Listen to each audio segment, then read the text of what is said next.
how to face criticisms in your life, turning negativity into power. Hello everyone, welcome back to my channel. I'm so glad you're here today because we are going to talk about something that every single one of us experiences, no matter who we are, where we come from, or what we do. That topic is criticism. Yes, criticism. Those words that sometimes sting, that feedback that sometimes feels harsh. And those comments, they can either make us feel small or make us grow bigger and stronger. Facing criticism is a skill, an art, and a mindset.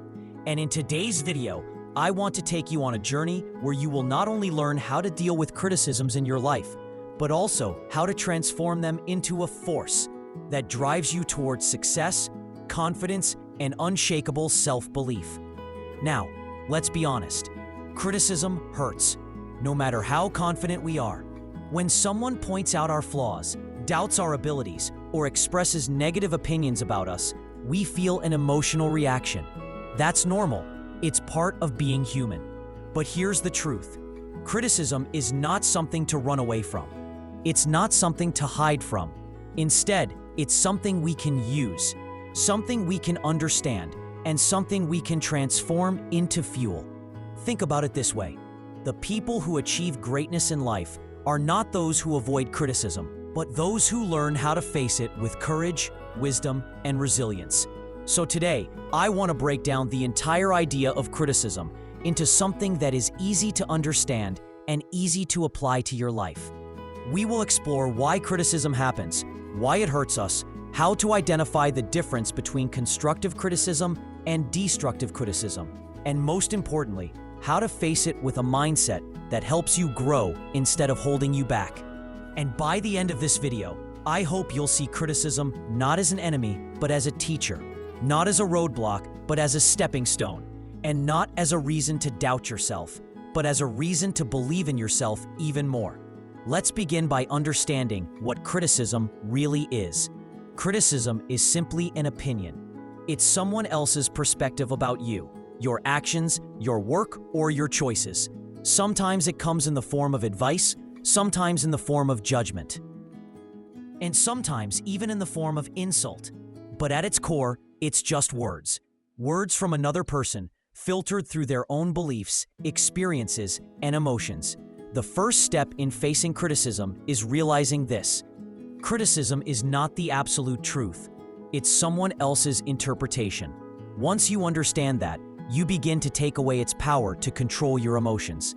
Think about it. If you were walking in the middle of a rainstorm and someone shouted, "You're getting wet," would that upset you?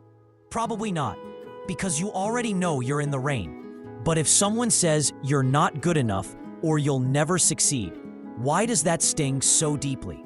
It's because our minds attach meaning to criticism. We interpret it as a reflection of our worth. But it's not. Criticism reflects the mindset of the critic more than it reflects the truth about us. Now, let's talk about the two types of criticism. The first is constructive criticism. This is the type of feedback that is meant to help you improve. It might not always be easy to hear, but it comes from a place of wanting to support your growth. For example, if a teacher tells you, "Your essay was good, but you need to work on your grammar," that's constructive criticism. It's specific, it's helpful, and it points you toward progress. The second type is destructive criticism. This is when someone criticizes you not to help you, but to hurt you. It's vague, unkind, and often filled with negativity. For example, if someone says, "Your essay is terrible, you're just bad at writing," that's destructive. It doesn't guide you. It only tries to tear you down. Learning to separate these two is a powerful skill. Constructive criticism is like medicine. It may taste bitter, but it helps you heal and grow. Destructive criticism is like poison, and you have the choice not to drink it. When someone criticizes you, ask yourself, is there something useful in this? Is there a lesson here I can apply? If yes, take it, use it, and grow. If no, let it go. Don't carry it with you because it doesn't belong to you. But here's the challenge. Even when we know criticism isn't always true, it still hurts. Why? Because deep down, we all crave acceptance. We all want to be liked, appreciated, and validated. So when someone criticizes us, it feels like rejection. But here's the mindset shift you need. Rejection is not always a reflection of your value. It's simply redirection. Sometimes criticism is just a sign that you're doing something different, something bold, something that not everyone understands. And that's not a bad thing. In fact, it's often a sign that you're on the right path.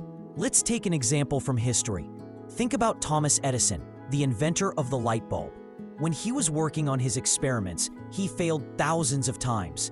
People criticized him, saying he was wasting his time, that he was foolish, that he would never succeed. But instead of letting that criticism stop him, Edison said, "I have not failed. I've just found 10,000 ways that won't work." Imagine if he had listened to the critics. Imagine if he had given up. We might not have the light bulb today. What this story teaches us is that criticism is not the end. It's only part of the journey. Another example is J.K. Rowling, the author of the Harry Potter series. Before she became one of the most successful writers in the world, she faced countless rejections from publishers. People criticized her work, saying it wasn't good enough. But she believed in her story, and she kept going. Today, her books have inspired millions of readers around the world. Her story proves that criticism is not a final judgment. It's simply an opinion, and opinions can change. So how do you face criticism in your daily life? First, pause before reacting. Our natural instinct is to get defensive, to argue, or to feel hurt. But the most powerful thing you can do is pause, breathe, and give yourself a moment to process. Ask yourself, is this criticism about me, or is it about the other person? Sometimes people criticize because they're projecting their own insecurities onto you. Remember, people who are hurting inside often try to hurt others. Their criticism says more about them than it does about you. Second, look for the lesson. Even in harsh criticism, there might be a small nugget of truth. If someone says your presentation was boring, instead of getting upset, ask yourself, what can I do to make my next presentation more engaging? Turn criticism into a stepping stone for improvement.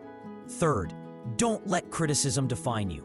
You are not the sum of other people's opinions. You are the sum of your actions, your intentions, and your growth. Criticism does not decide your destiny. You do. Fourth, surround yourself with people who uplift you. When you face destructive criticism, it can be draining. That's why you need positive voices in your life. Friends, mentors, family, or even communities online that remind you of your worth. Positive voices don't mean people who never point out your flaws. It means people who give you feedback with love, respect, and belief in your potential. Finally, remember this: if you're being criticized, it means you're doing something. The only people who never face criticism are those who never try anything new, who never step outside their comfort zone, who never chase their dreams. If you're facing criticism, it's proof that you're moving forward, that you're making an impact, that you're standing out, and that is something to be proud of. Let me share another powerful perspective. Think of criticism as the wind. The wind can either blow out a candle or fuel a fire. If you let criticism weaken you, it will blow out your flame. But if you use criticism as energy, it will make your fire burn brighter. The choice is yours. You can choose to let criticism define you, or you can choose to let it refine you. Now, I want you to imagine something.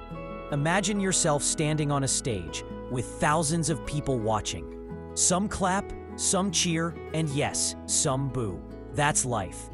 No matter what you do, there will always be people who cheer for you and people who criticize you.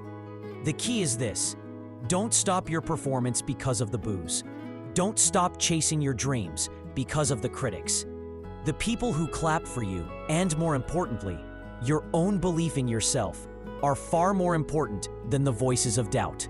So, the next time someone criticizes you, instead of feeling crushed, smile to yourself and think, this is a sign that I'm alive, I'm trying, and I'm growing. Because at the end of the day, criticism is just noise. What matters most is the music you choose to play with your life. To wrap this up, I want to remind you of something powerful. Greatness and criticism are inseparable. If you want to live a life that matters, if you want to create, inspire, and lead, you will be criticized. But you don't have to fear it. You can face it, embrace it, and rise above it. Criticism is not your enemy. It is your silent teacher, your hidden motivator, and your opportunity to prove to yourself how strong you really are. Thank you so much for watching this video. If this message inspired you, if it gave you strength, or if it opened your heart to a new way of thinking about criticism, I would love for you to stay connected with me. Don't forget to like this video, share it with someone who needs to hear it, and most importantly, subscribe to my channel so you don't miss out on future content that will empower and uplift you. Together, let's keep growing, keep learning, and keep turning every criticism into power. Until next time, stay strong, stay positive, and always believe in yourself.